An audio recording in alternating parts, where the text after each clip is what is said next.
Amém? Boa noite, irmãos. A paz de Jesus Cristo seja sobre a tua vida hoje e sempre. Em nome de Jesus, quero dar um recadinho rápido. As crianças de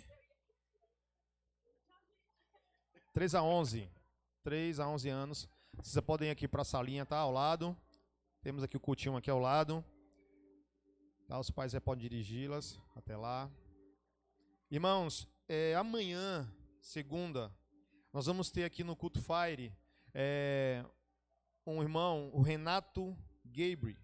Ele é lá do Rio de Janeiro, ele vai estar aqui amanhã contando seu testemunho, um testemunho de milagre, um testemunho tremendo, impactante. Então você, tá, que tiver condições amanhã, venha estar conosco, 19 horas, tá bom? Então venha, traga mais alguém, convide outras pessoas, traga a sua família, eu tenho certeza que vai ser muito abençoador. E a outra informação é que nesse próximo final de semana, sexta, a partir de sexta-feira, começa o congresso, a conferência das mulheres de fé. Amém? Então, mulheres, não fiquem em casa, tá? Embora é para toda a igreja, amém, irmãos? Não é só para as mulheres. Então, para todo mundo, a conferência estará acontecendo. Sexta. Pronto. Sexta à noite, sábado de manhã, só para as mulheres. Amém? Para todo mundo. Sábado à noite, domingo, para todo mundo. Amém? Obrigado aí, o ponto aqui já passou aqui as informações. Irmãos, abra sua Bíblia no livro de Joel.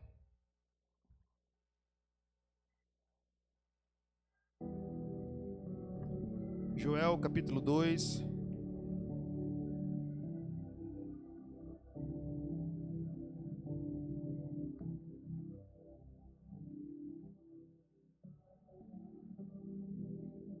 A partir do verso 27.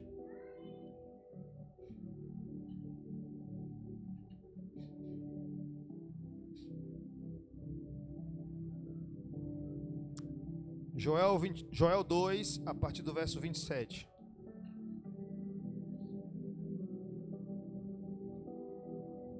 Nesse texto, a gente fala muito sobre, é uma base para nós falarmos sobre avivamento, sobre a obra do Senhor nos últimos dias, sobre o derramar do Espírito, que iniciou lá em Atos 2, é o cumprimento dessa palavra aqui de Joel.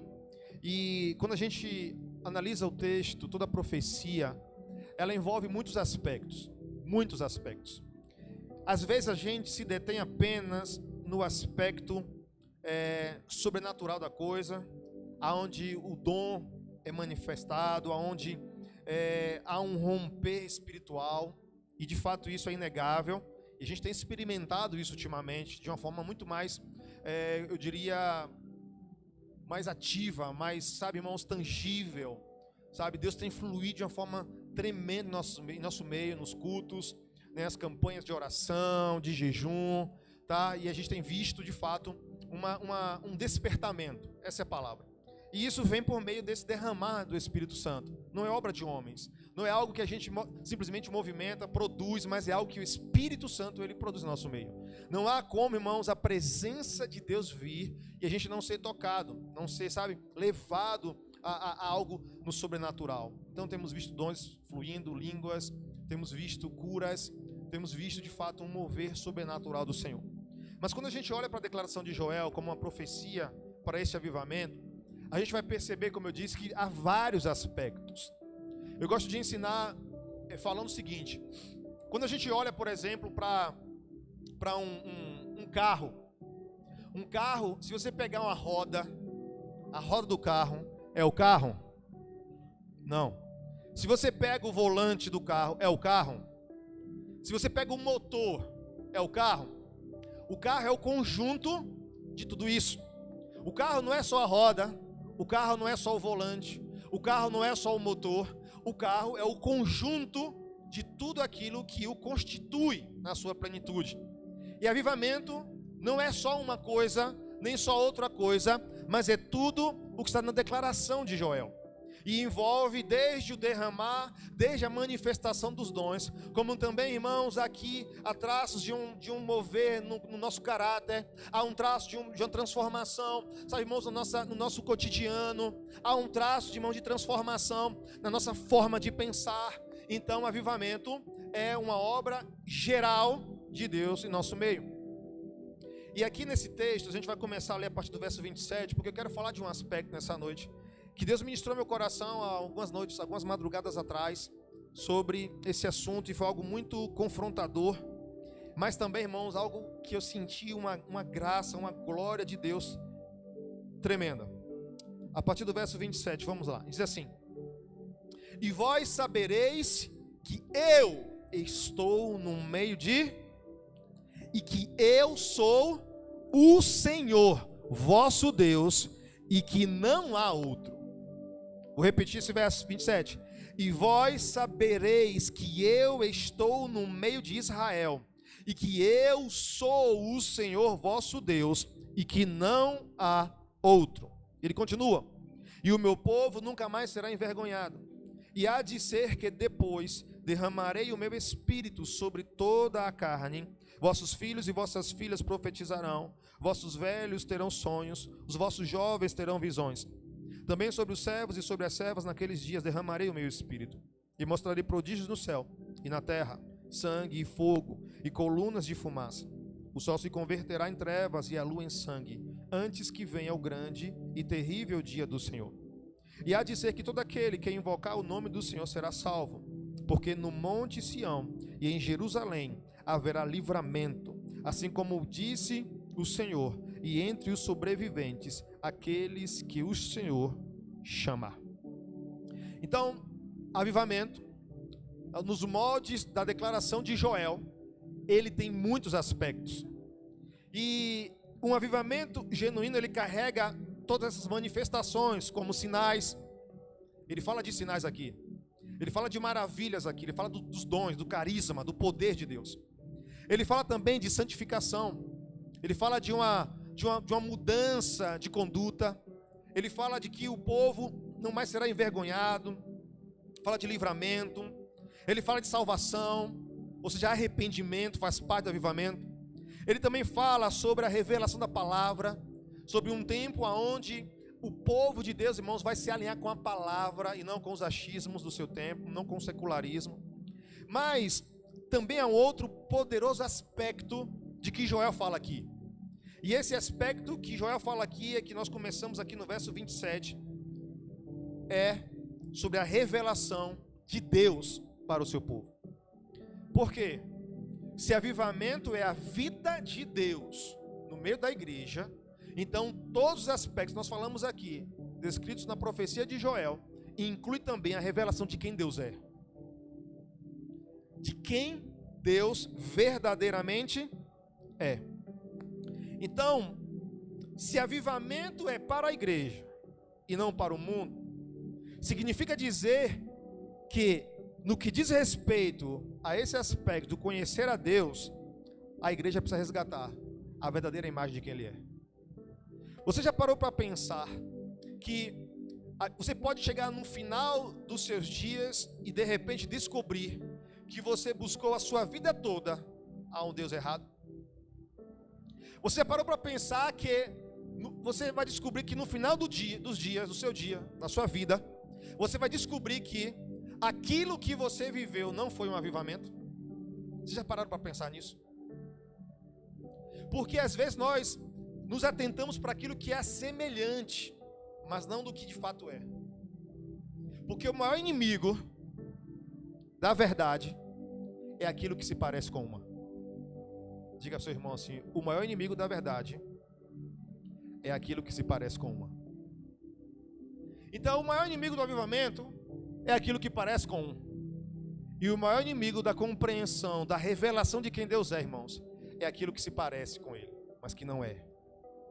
Então nós precisamos resgatar como igreja. Nós temos ouvido Deus falar repetidamente, como Ju falou, estamos vivendo um tempo onde a mensagem tem sido uma: Ele está voltando. Mas de que forma Deus vai nos encontrar? De que forma está a igreja que o aguarda? De que forma está o povo que o espera? Quantos creem que Ele voltará? Para os que não creem, sinto muito, mas isso não vai mudar o fato de que Ele vai vir. Ele virá e não tardará. Então, o maior inimigo da verdade, irmãos, é aquilo que se parece com uma. É aquilo que muitas vezes, irmãos, é semelhante, tem uma aparência, mas que no fundo é uma completa mentira. E podemos viver enganados por uma mentira, acreditando que é verdade. Por isso eu te fiz a pergunta. Imagina a gente chegar no final, irmão, da nossa vida e descobrir que a gente veio, que a gente, irmão, deu dízimo, que a gente buscou a um Deus errado, a um Deus falso. Mas você pode gerar uma pergunta, mas pastor, eu posso ir à igreja? Eu posso estar aqui no domingo à noite, onde Jesus é proclamado o nome de Jesus, e eu estar buscando a um Deus errado? No final dessa mensagem você vai responder essa pergunta, ok? Então, primeira coisa que eu quero nessa noite falar: nós estamos vivendo, irmãos, o tempo do fim, isso é nítido. Os sinais estão acontecendo, são notícias atrás de outras notícias, sinais como Joel profetizou, está patente aos olhos, só não vê quem não quer ver. Não é nem mais, irmãos, dificuldade de ver, é não querer ver, porque está aí diante de nossos olhos. E tem se levantado muitos do que Jesus e os apóstolos nos alertaram, falsos profetas, que tentam nos direcionar, enganar, trazendo filosofias, achismos, um evangelho secularizado, pervertendo a visão genuína de quem Deus é para nós, dando a Deus atributos que Ele não possui, removendo outros que são imutáveis à sua natureza, dando e condicionando Deus a um comportamento que passa longe do que Deus de fato é. Temos visto uma geração tentando modelar Deus em uma nova postura nos dias de hoje, para se tornar aceitável, agradável, né? Para ser doce ao paladar do entendimento. Só que o Senhor, Ele continua a fazer uma pergunta para a sua igreja, a mesma que Ele fez para os discípulos, lá em Mateus 16: quem dizem os homens ser o filho do homem? Quem dizem o povo ser o filho do homem? Então o povo, movido por um achismo, por uma ideia, por um pensamento particular, começou a relatar ali para eles o que Jesus era, mas nenhum acertou. Só que aí Jesus, Ele tornou aquela pergunta mais íntima. Jesus agora pegou aquela pergunta que foi abrangente, e agora Ele direciona de forma íntima: e vocês? Quem dizem que eu sou? Primeiro Ele perguntou o que a multidão aí fora diz que eu sou. E aí eles foram lá fazer um censo, vamos dizer assim, e trouxeram respostas do povo, mas nenhuma delas revelava, descrevia, explicava ou respondia aquela pergunta. Mas aí Jesus pega e direciona a pergunta agora de forma mais íntima para aqueles que estavam perto dele. Então imagine agora nós, na condição dos discípulos, que agora ouvem a pergunta de forma íntima: e vocês? Quem dizem que eu sou? Eu brinco que naquele momento houve esse silêncio assim, esse silêncio mortal. Talvez um olhou para a cara do outro e falou: e aí, quem arrisca?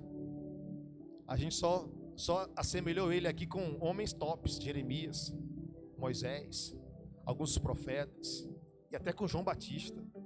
Mas ele disse que está todo mundo errado, e aí, quem arrisca dizer quem ele é?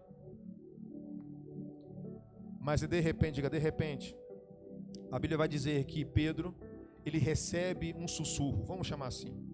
Pedro, ele ouve o céu dizendo: este é o meu filho, este é o Cristo, o Filho do Deus vivo. Então Pedro, não movido pelo que ele acha, mas pelo que o céu tem certeza, disse: tu és o Cristo, o Filho do Deus vivo. Para Pedro, a pergunta foi só para Pedro? Sim ou não? Logo a pergunta é para todos aqui. Só que só para Pedro Jesus devolveu: muito bem, Simão. E os demais? Pedro teve a revelação: muito bem, Simão, porque quem te revelou não foi carne ou sangue, mas foi o meu Pai que está em secreto. O meu Pai te revelou. Então Pedro, ele foi ali por Jesus ali: muito bem, você acertou. Mas não pense que a pergunta, irmãos, foi respondida a ponto de ser unânime, porque há muita gente que, embora ouve, mas ainda não teve a revelação. Há muita gente que ainda talvez até saiba, mas não teve a revelação. E então Jesus está perguntando ali para os discípulos, assim para nós: quem vocês dizem que eu sou? Então, apesar da opinião das pessoas, somente o Espírito revela. Se avivamento, irmãos, que temos vivido, é um derramar do Espírito. Deus tem batizado pessoas com o Espírito Santo aqui nesses dias. Temos visto o mover dos dons, a gente tem visto o Espírito Santo fluir, irmãos. A gente tem, sabe, rompido com aquela ideia de culto, sabe, totalmente engessado, nosso jeito. É 30 minutos de louvor, e assim a gente tem vivido uma liberdade em Deus. Temos vivido algo tremendo, mas não é só isso. Amém? Não é só isso. Há todo um contexto. Então, se é a presença do Espírito em nosso meio, nós precisamos dar lugar, irmãos, à revelação de quem Deus é. Porque o maior propósito do Espírito Santo vir, sabe para que é? É para que a gente possa conhecer mais a Deus. É que a gente possa mergulhar mais em revelação de quem Deus é. Porque a gente pode, no final da nossa vida, descobrir que toda a nossa trajetória foi, irmãos, sabe, irmãos, em vão, porque buscamos a um Deus de parte e não do todo. Por isso, nesses dias, Deus tem nos chamado a uma palavra de alinhamento. E eu tenho brincado com o pessoal que anda comigo, falando, Deus tem me dado cada palavra dura esses dias. Mas eu tenho sido obediente a essa palavra, porque eu entendo que essa palavra, irmãos, é para nos preparar para algo. Sempre que há necessidade de preparar para algo, a palavra não é de júbilo, é de atenção, é de despertamento, é de elevar nossa consciência a uma realidade, para que a nossa atitude não aborte aquilo que Deus quer fazer. E Deus quer fazer coisas maravilhosas na sua vida. Amém. Obrigado por um amém. Deus, glória a Deus. E metade de um aleluia. Deus vai fazer coisas tremendas na sua família, na vida dos seus filhos, na sua saúde, nas suas finanças, nas suas emoções. Você crê nisso? Não parece muito não, mas tudo bem. Só que para isso, irmãos, a gente precisa se envolver com o todo do que Deus quer fazer. E o Espírito Santo veio para revelar quem Deus é. Por isso, o profeta Oséias, lá no capítulo 6, ele vai dizer: conheçais e prossigais em conhecer a Deus. Há tantas vozes hoje, tentando, irmãos, um lugar de espaço. Vozes que não conhecem a Deus, mas que convencem homens. Vozes, irmãos, que não têm nenhuma intimidade com Deus, que se movem por ideologias, por fantasias, se movem por, muitas vezes, irmãos, achismos, e começam a despejar para uma geração preguiçosa, que não busca, como Jeremias declarou: meu povo cometeu 2 pecados. O primeiro, abandonou a mim, o manancial de águas vivas, e cavaram para si cisternas rotas que não retêm as águas. Uma geração que não vai à fonte, uma geração que espera um reservatório para poder, irmãos, se saciar. Mas Deus é o Deus da fonte e não o Deus da cisterna. E aí a gente tem visto pessoas tendo voz e uma geração, irmãos, só esperando alguém dizer pode isso, para tentar justificar os seus pecados. Foi justamente o que aconteceu com Eva. Quando Satanás, irmãos, contaminou a concepção dela sobre quem Deus era, ela achou que ela estava apta para comer o fruto que Deus havia dito para não comer. No momento que ela contaminou a sua consciência de quem Deus era na sua vida, ela achou que poderia comer o fruto. Ela achou, irmãos, que aquele fruto não tinha nada demais, porque Satanás falou assim para ela: o Senhor não disse que de nenhuma árvore poderás comer o fruto? Ela: não, ele disse que da árvore que está no meio do jardim não comereis, porque no dia que eu comer desse fruto, certamente morrerei. Aí a serpente fala: não, certamente não morrerás, porque Deus sabe, olha só, olha que artimanha, Deus sabe que no dia que você comer deste fruto, você vai ser conhecedor do bem e do mal, assim como ele é. Então Eva olhou para o fruto e falou assim: então eu posso. Foi desejável e ela comeu. Então perceba que quando a sutileza da informação compromete a revelação, irmãos, nós abortamos a verdadeira busca. Nós abortamos a verdadeira busca. Porque para Eva, ela achou que ela tinha naquele momento o aval, irmãos, para fazer o que Deus disse para ela não fazer. E quantas pessoas hoje estão apresentando uma ideia de um Deus que aceita comportamentos que explicitamente em sua palavra estão sendo, irmãos, declaradas por Ele, que Ele abomina. Uma geração esperando um aval para justificar os seus pecados. Uma geração, irmãos, que está se distanciando da revelação de quem Deus é e ficando nos achismos daqueles que não têm intimidade nenhuma para falar sobre Deus. Esses dias eu vi um depoimento de uma funkeira, alguém do mundo gospel que combate nessas. Ele pegou o trecho e começou a falar. E os seus shows são regados de muita orgia, muita prostituição, promiscuidade. E num podcast ela dizia que ela tinha a sua relação com Deus, que Deus era com ela, que ela acreditava em Jesus, Jesus era tudo para ela. E o pior de tudo é que uma geração inteira olha, não, se ela pode, eu posso. Por quê? Porque em vez de ir à fonte, eu cavo uma cisterna e outros despejam os vômitos que eles acham dentro dessa cisterna. Há uma geração, irmãos, esperando apenas que alguém que está lá com a voz, sabe, irmãos, ativa lá na internet, diga para elas que tal coisa que Deus abomina é agradável. Então, ela olha para aquilo e simplesmente come desse fruto. E o pior, sabe o que é, irmãos? Não é comer, é achar que não morreu. É achar que aquilo não afetou em nada a sua vida. Estão buscando um Deus falso, que não é Deus. Deus não é, irmãos, Deus é amor, eu sei, mas Deus também é justiça.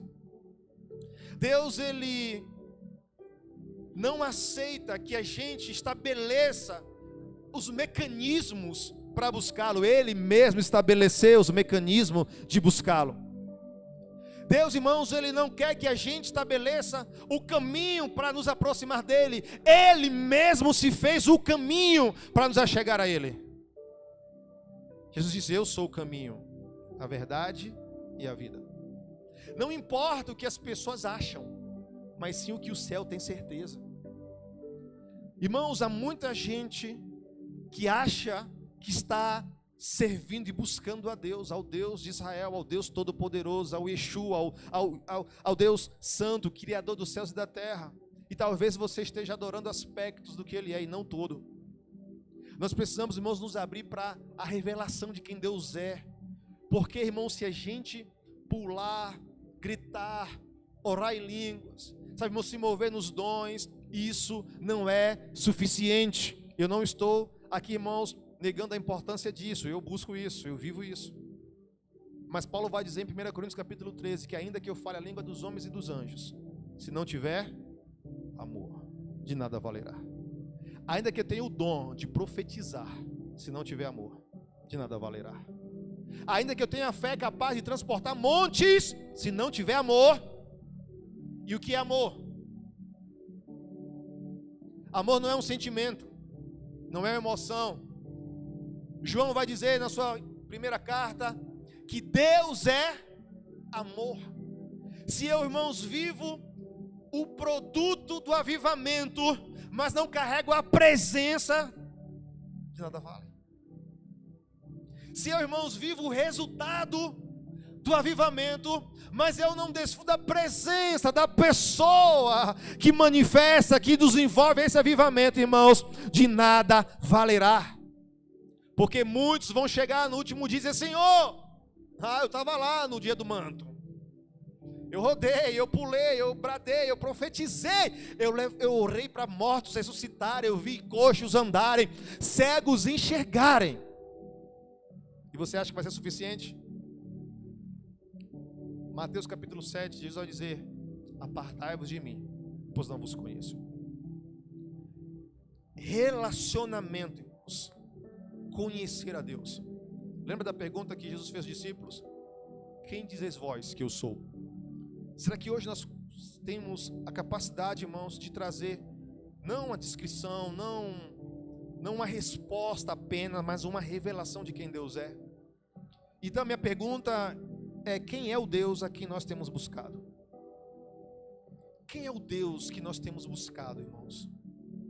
Porque a gente pode se deparar com a triste situação de que nós achávamos que estávamos o buscando de fato, mas não estávamos. Talvez a gente buscava o que ele estava buscando, o que ele produzia, o que ele fazia, as suas mãos e não o seu coração. Então, diante dessa, sabe, irmãos, a atitude, essa questão que temos vivido hoje, de tantas vozes tentando perverter a nossa consciência de Deus. Para você ter uma ideia, na velha aliança, o nome de Deus, por exemplo, não era nem pronunciado. Primeiro que ele é impronunciável. Segundo que quando escribas, quando homens da lei iriam redigir manuscritos, eles tinham, todo um ritual para no momento em que eles deveriam colocar o nome de Yahvé na escritura. Havia toda, irmãos, uma preocupação, zelo, uma responsabilidade com a pessoa e com a presença de Deus. O próprio tabernáculo representa, irmãos, nos mostra que havia um lugar, um ambiente onde a presença de Deus, irmãos, residia algo que era somente para a arca, para a presença de Deus. E hoje nós somos esse tabernáculo, amém? Hoje nós somos essa morada onde Deus habita, onde a presença de Deus, pelo menos, irmãos, precisa habitar. Mas como, irmãos, domiciliar um Deus que nós não conhecemos profundamente? Porque para partir de início, eu não posso buscar algo que eu não conheço.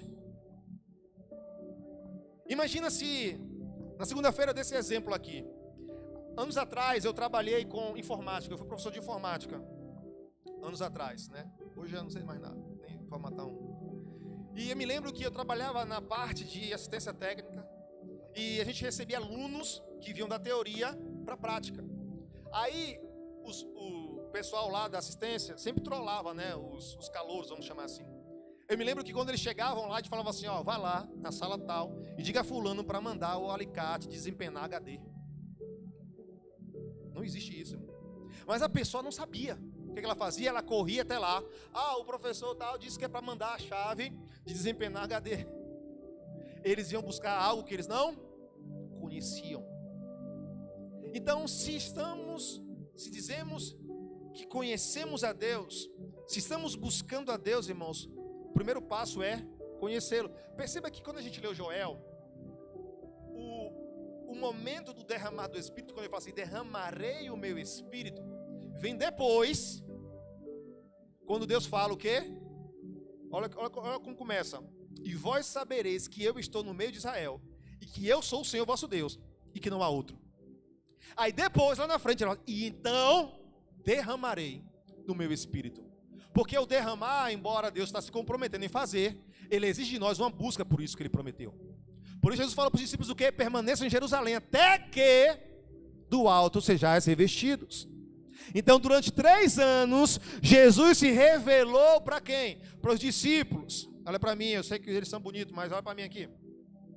Durante 3 anos, Jesus se revelou para os discípulos.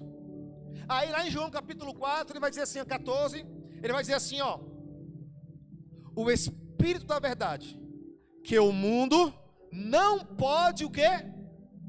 Quem sabe o texto aí? Receber. O Espírito da verdade, que o mundo não pode receber. Por quê? Ele responde, porque não vê, nem o quê? Conhece. O mundo não pode receber, porque não vê, porque como buscar aquilo que eu não conheço? Embora a promessa de Joel, ou melhor, de Deus através de Joel, é sobre toda a carne. Para a igreja, para o mundo, é para todos. Só que por que nós recebemos? E Jesus respondeu para os discípulos, porém vocês conhecem. No mesmo texto que ele fala, o mundo não pode receber, porque não o vê nem o conhece, ele fala, mas vós, contudo, o conheceis. Porque ele está com vós, porque ele habita no meio de vós, e estará em vós para sempre. Então, como buscar, irmãos, a um Deus que não conhecemos? Não basta saber sobre Deus, precisamos buscar conhecer a Deus. Oséias fala o quê? Conheçais e prossigais em conhecer a Deus. Você acha que é suficiente vir aqui no culto domingo à noite? Desculpa, irmãos, mas isso aqui não está convencendo nem a você mesmo. Você acha que é suficiente, irmãos, simpatizar com o Evangelho? Você acha que é suficiente dar o dízimo? Você acha que é suficiente, sabe, colocar na sua programação da semana uma visita a uma igreja? Não. Precisamos conhecer a Deus e continuar a conhecer a Deus. Não há outro caminho, irmãos. Porque nós viemos aqui, a gente vem achando que está buscando algo, mas como busco aquilo que eu não conheço? Como aqueles jovens poderiam pegar um alicate que não existia? Como alguém pode ir a um departamento, a um lugar, pegar lá na prateleira algo que ele nem sabe o que é? Às vezes minha esposa fala assim: filho, compra isso para mim. Eu chego lá na sessão e ligo o WhatsApp no vídeo e me mostra aí o que é, porque eu não sei o que é. É isso? Não, é aquele. E aí eu vou lá e pego. Porque quando não conhecemos, quando a nossa revelação é comprometida, irmãos, é afetada, nós comprometemos a busca. Então, quando a gente permite que a imagem de Deus em nós seja contaminada, nós comprometemos a verdadeira busca. Tem muita gente que está atribuindo a Deus aspectos contrários à sua verdadeira natureza. Quer ver, por exemplo? Eu não sei se aqui não tem isso não, mas tem muita gente que fala o seguinte: ah, essa doença é da vontade de Deus. Não, esse problema que passou aí não foi Deus que permitiu, foi da vontade de Deus. Sabe, muita gente atribuindo aspectos contrários à sua verdadeira natureza, configurando o que é assim, pastor? A busca a um Deus do falso conhecimento. Se está doente, é porque é da vontade de Deus. Se morreu, foi a vontade de Deus. Se o casamento deu errado, foi a vontade de Deus. Irmãos, tantas aberrações, irmãos, que a gente ouve. Pessoas que não têm explicação e tentam, irmãos, criar desculpas. Lá em Atos capítulo 17 tem um momento interessante na vida de Paulo. Paulo está viajando, pregando o evangelho, ele passa numa cidade, em Atenas. E quando ele entra na cidade de Atenas, ele vê um memorial. No memorial está lá escrito: ao Deus do falso conhecimento.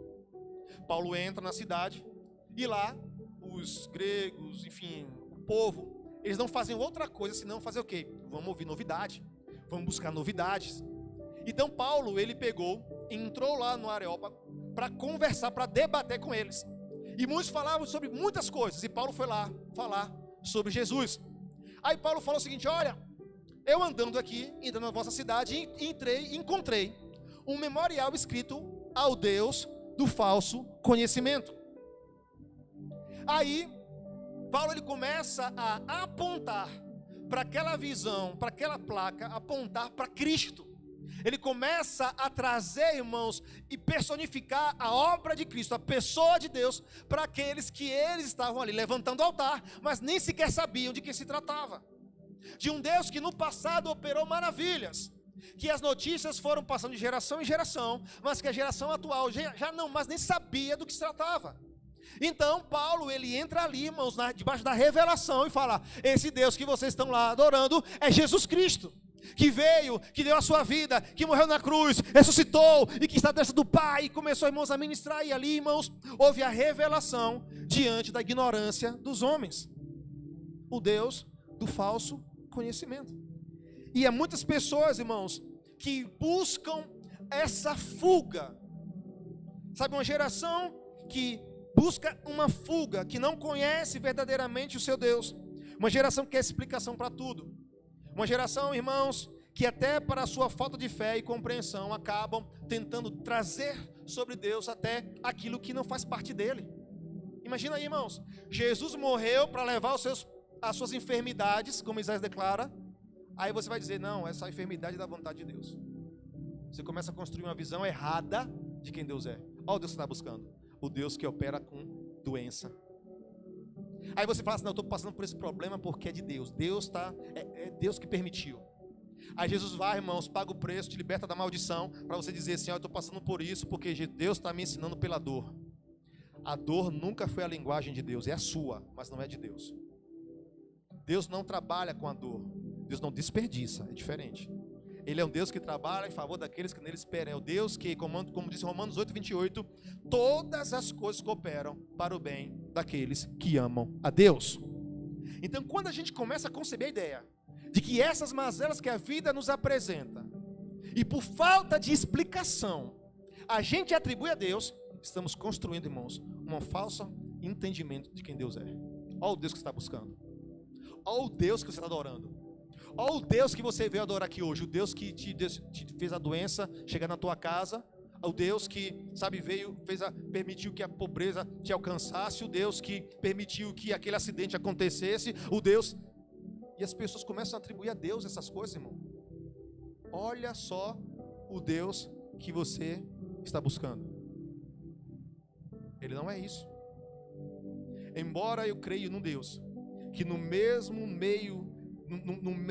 leito da enfermidade, é um Deus que se revela, cura e glorifica o seu nome, irmãos. É um Deus, irmãos, que ele abomina o pecado tanto quanto a enfermidade. Então não foi Deus que permitiu isso para te ensinar. É falta de conhecimento, irmãos. É falta de revelação, irmão, para a gente atribuir a Deus essas coisas que não são de Deus. Eu achei que aqui não tem isso. Eu sei que aqui não tem isso. Amém? Glória a Deus. Ninguém fala isso aqui. Mas o que eu já ouvi. E aí esse é o Deus que você está buscando. Esse é o Deus que você está buscando. Mas que não se assemelha a nada aos que a Escritura revela. Então, lembra da pergunta que eu fiz lá no início? Pastor, eu posso estar aqui buscando Deus errado? A resposta está aí. Pode ou não? Sim ou não? Sim. O Deus do falso conhecimento. Pastor, então qual é a saída para isso? Conheçais e prossigais em conhecer o Senhor. Buscar-me-eis e me achareis, quando me buscar de todo o vosso coração. Clama a mim, ou seja, relacionamento. Eu não posso falar de alguém que eu não tenho intimidade. Eu não posso, irmãos, buscar aquilo que eu não conheço. Quando nós, dessa geração que não entende, não conhece a Deus, começamos a atribuir a Deus aquilo que não faz parte dele, irmãos. Sabe quando Moisés foi chamado por Deus? Lembra lá em Êxodo? Deus pegou Moisés e falou assim: Moisés, eu vou te enviar para libertar meu povo. Aí Moisés falou: tá bom, Senhor. A princípio houve resistência. Mas aí Moisés cede, fala assim: tá bom, Senhor, eles vêm aqui. Mas, quando eu chegar lá, eu vou dizer o que para eles? Eu vou dizer o que para eles? Que quem foi que me enviou? Ou seja, a gente quer sempre uma explicação. A gente quer sempre colocar Deus numa caixinha para explicar a Deus. Ai, Deus, você não entendeu ainda, né, cabeção? Tá bom. Quando você chegar lá, você vai dizer o seguinte para Israel: filhos de Israel, o eu sou me enviou. O que significa isso, pastor? O pessoal dizendo para Moisés o seguinte: eu não caibo em uma explicação, Moisés. Eu não consigo ser traduzido, descrito, explicado, Moisés. Diga que o que você quiser que eu seja, eu serei. Eu sou o que sou. Eu sou o Deus que abre o mar, o Deus que fecha, o Deus que provê, o Deus... Eu sou o que sou, Moisés. Ou seja, ele não se explica. Deus não se explica. Embora, irmãos, a sua mente tente buscar e racionalizar Deus, embora, irmãos, a sua alma tente buscar um lugar para se ancorar numa explicação, numa resposta, Deus não se explica. Deus se sente, Deus se vive. Deus, irmãos, é onipotente. Deus é eterno, não tem nem início nem fim. Deus é soberano, Deus tem todo o poder. Ele, irmãos, é onisciente. Irmãos, Ele é onipresente. Deus é Deus. Então, se a sua mente, ela não tem a capacidade de explicar, não cobre isso dela. Porque a mente do homem, Paulo vai dizer em 1 Coríntios, ela só compreende as coisas naturais. A mente humana, ela tem uma limitação, igreja. Olha, eu não estou entendendo não, mas eu sei que o meu Redentor vive e que Ele há de se levantar ao meu favor. Olha, eu não sei os caminhos do Senhor, mas a sua palavra diz que os seus caminhos são melhores que os meus caminhos, que os seus planos são maiores do que os meus planos. Então, ponto final. Se Deus é por nós, ou seja, eu não tenho que tentar explicar para alguém o fato de talvez a minha vida estar passando momentaneamente por um processo difícil. Não, Deus, foi Deus. Não, irmão, meu Deus está no controle. Eu não sei de onde veio, mas se veio por um caminho, por certo vai sair.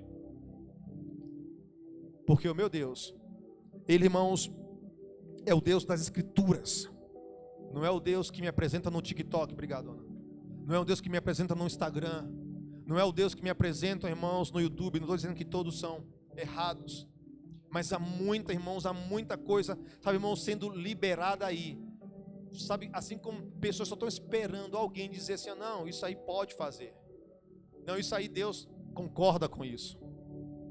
Para comer o fruto que Deus proibiu. Então Deus falou para Moisés, eu sou o que sou. Assim você dirá aos filhos de Israel, eu sou, me enviou a vós. Quem é Deus para você? Se a gente, irmãos, gastar nossa vida toda a viver os dons, os ministérios, o serviço, o poder, mas não entrarmos na presença, não vivermos no ambiente de onde a pessoa, a presença de Deus, irmãos, nos conduz, nos move, nós vamos chegar no final da vida e descobrir que aquilo que nós experimentamos não foi um verdadeiro avivamento. Que o Deus que buscávamos não era de fato o Deus que as Escrituras revelam.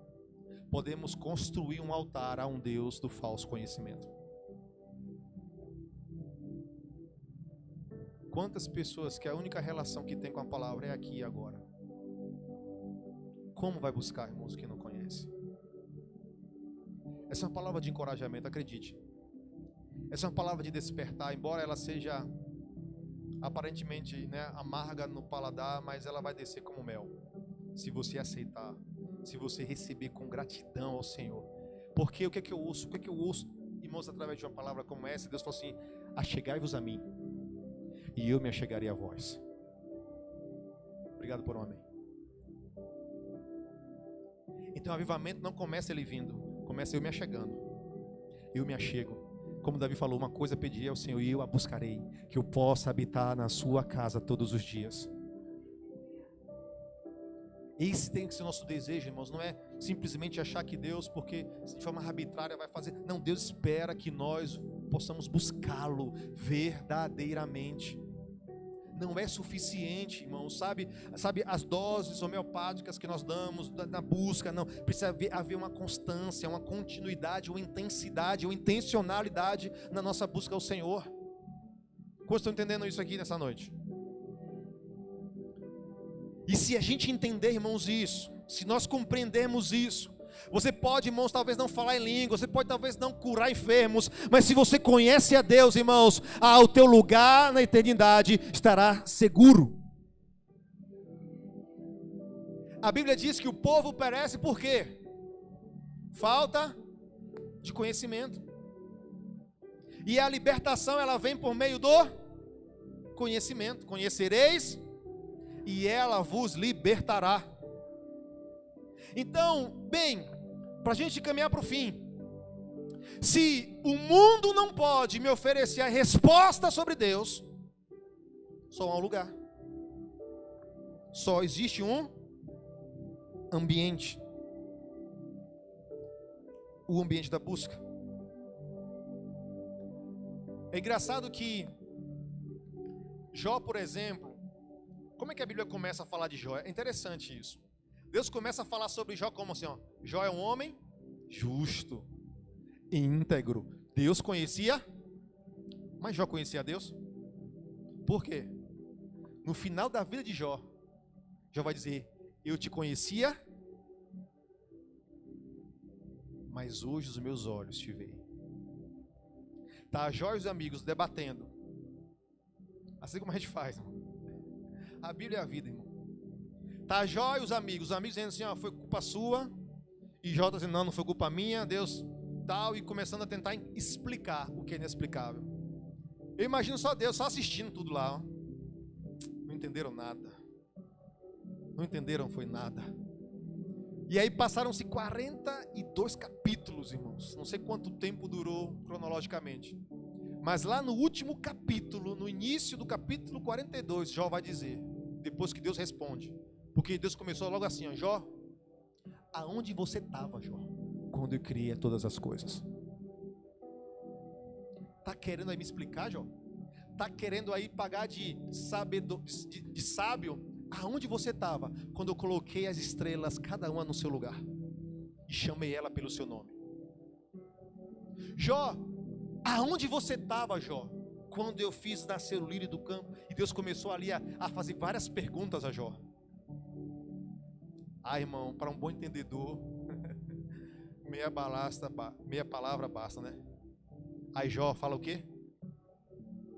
Então respondeu Jó ao Senhor: bem sei que tudo podes, e nenhum dos teus planos pode ser frustrado. Quem é aquele, como disseste, que sem conhecimento encobre o conselho? Na verdade, falei do que não entendia. Jó falou do quê? Mas Jó, irmãos, fazia sacrifício a Deus todo dia. Jó ofertava a Deus. Jó tinha um coração bom, irmão. Jó era um homem íntegro. Deus conhecia Jó, mas Jó não conhecia Deus. Deus conhecia aquele homem, mas aquele homem não conhecia o Deus que ele cria. E aí Jó vai dizer o quê? Na verdade, falei do que não entendia. Coisas maravilhosas demais para mim. Coisas que eu não conhecia. Escuta-me, pois, havias dito, e eu falarei. Eu te perguntarei, e tu me ensinarás. Porque eu te conhecia só de ouvir, mas agora os meus olhos te veem. Na vida, no final, Jó descobre que tudo aquilo não fazia parte, não era nada mais do que apenas um achismo da parte dele. Então eu reforço a pergunta que fiz no início: será que podemos surpreender com a ideia de que estamos buscando ao Deus errado? Sim ou não? A Bíblia explica. Talvez a princípio você achou que heresia essa, pastor. Estou na igreja, como eu posso estar aqui e buscar o Deus errado? Bíblia se explica. Mas isso não é para você se desanimar nem se amedrontar. É para corrigir a rota. Buscar verdadeiramente ao Senhor. Então, para a gente encerrar, e eu quero que nesse texto você abra comigo 1 Coríntios 2, versos 6 e diante.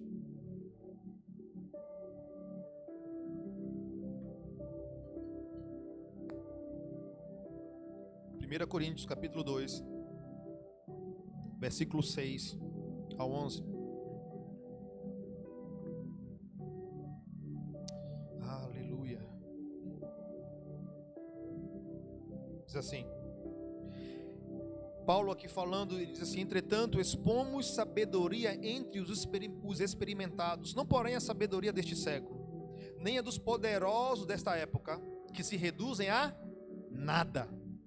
Mas falamos a sabedoria de Deus em mistério, outrora oculta, a qual Deus preordenou desde a eternidade para a nossa glória. Sabedoria essa que nenhum dos poderosos deste mundo conheceu.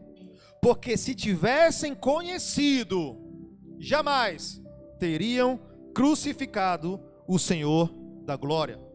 Olha só, pausa aí na leitura. Paulo está dizendo que a ausência do conhecimento revelado fez uma geração crucificar o Messias que eles mesmos aguardavam. Uau! Até hoje há judeus que aguardam o Messias. Até hoje há um povo que aguarda o Messias, que já veio e que vai voltar. E aqui Paulo está dizendo, irmão, justamente isso. Olha, por faltar revelação, eles crucificaram, mataram o Messias que eles estavam aguardando. Aí ele continua. Mas como está escrito, nem olhos viram, nem ouvidos ouviram, nem jamais penetrou em coração humano o que Deus tem preparado para aqueles que o amam. Mas Deus nulo revelou pelo seu Espírito, porque o Espírito a todas as coisas perscruta até mesmo as profundezas de Deus. Porque qual dos homens sabe as coisas do homem, senão o seu próprio espírito que nele está? Assim também, as coisas de Deus, ninguém as conhece, senão o Espírito de Deus. Então aqui eu quero linkar, encerrando esse texto de Paulo aqui, escrevendo à igreja em Corinto, com o que nós lemos lá em Joel capítulo 2. Deus falando, no versículo 27, e vós sabereis que eu estou no meio de Israel, e que eu sou o Senhor vosso Deus, e que não há outro, e o meu povo nunca mais será envergonhado. E há de ser que depois derramarei o meu espírito sobre toda a carne, e vossos filhos e vossas filhas profetizarão, os vossos velhos terão sonhos, os vossos jovens terão visões, e também sobre os servos e sobre as servas naqueles dias derramarei o meu espírito. Para quê? Para que a revelação de quem Deus é aumente, cresça em nós. Porque fala assim para o seu irmão carinhosamente, diga assim para ele: uma vida é pouco para conhecer a Deus. Uma vida é pouco para conhecer a Deus. Então o Espírito Santo vem para quê? Ele disse lá no capítulo 16 de João para os discípulos: eu enviarei o Consolador. Ele não falará de si, mas tornará conhecido aquilo que é meu. O Espírito Santo vem para quê? Para nos ensinar, para nos levar a um conhecimento profundo de quem Deus é. Deus se explica? Diga não, mas Ele é conhecido, pode ser conhecido. Nesta vida, conheceremos em parte, mas na eternidade, o conheceremos plenamente, como plenamente por Ele nós somos conhecidos. Amém? Então, quem é o Deus, irmãos, em que você tem buscado? Temos buscado ao Deus que virá? Temos buscado ao Deus que vai vir buscar a sua noiva? Como nós aqui declaramos, em breve Ele vai aparecer, todo joelho se dobrará, toda língua confessará, e a igreja será arrebatada. Será que nós estamos buscando ao Deus que virá? Ou ao Deus da nossa necessidade? Ou ao Deus do nosso problema? Ou que Ele vai resolver aquilo que ansiamos, que desejamos? Eu sei que tudo isso está intrínseco a quem Ele é. Deus é poderoso para fazer não só o que você pede ou pensa, mas infinitamente mais. Ele é galardoador, irmãos, do que o buscam. Deus, irmãos, Ele é recompensador. Deus, irmãos, gosta de abençoar o seu povo. Ele é Pai e Ele quer te dar o melhor dessa terra, amém? Mas nós precisamos conhecer a Deus. Porque no dia que você, irmãos, nós verdadeiramente entrarmos nesse lugar de revelação, você vai estar disposto a abrir mão de qualquer coisa, menos da presença dEle. Porque se você só conhece um Deus em parte, qualquer coisa pode te roubar. Moisés, ele é um exemplo claro disso. Moisés é um exemplo claro disso. Moisés, quando, talvez no auge da sua vida ali ministerial, ele teve a oportunidade de ir para a terra prometida. Só que aquilo que Deus ofereceu para Moisés excluía o que era mais importante para Moisés. O que Deus ofereceu, o caminho, a oportunidade que Deus ofereceu, presta atenção, para Moisés e para o povo de Israel, irmãos, na concepção de um homem que conhecia Deus, excluía a coisa mais importante. Mas para um povo que não conhecia, tinha o que era mais importante. Vou explicar. Para Moisés, que conhecia Deus face a face, ele disse: eu não irei, se a tua presença não for comigo. Porém, irmão, se Deus faz aquela proposta direta para o povo, irmão, talvez Israel não pensasse duas vezes. Vamos, partiu promessa, hashtag Canaã, tô chegando. Por quê? Porque ele só conhecia um aspecto. Ele só conhecia o Deus que abriu o mar vermelho, o Deus, irmãos, que proveu maná, o Deus que não deixou as roupas se consumirem, o Deus, irmãos, que proveu carne, água da rocha. Mas ele não conheceu o Pai, ele não conheceu o Deus do monte, ele não conheceu, irmãos, o Deus da revelação, o Deus da lei. Eles não conheceram o Deus, sabe, irmãos, profundo. mas Moisés sim. Então eu quero nessa noite te desafiar, irmãos, a viver um avivamento completo na tua vida, a buscar um avivamento, irmãos, genuíno e pleno na sua vida. E isso começa em conhecer e prosseguir em conhecer a Deus. Não é a teologia que vai te ensinar, ela vai trazer alguns pontos relevantes, mas é só o lugar de oração, é só o lugar de busca, é só relacionamento diário. Por mais que eu possa ler a biografia de alguém, eu nunca vou conhecê-lo intimamente se eu não sentar à mesa com ele, se eu não ouvir ele, se eu não, irmãos, ter tempo de qualidade com ele. Amém? Então a palavra do Senhor para nós nessa noite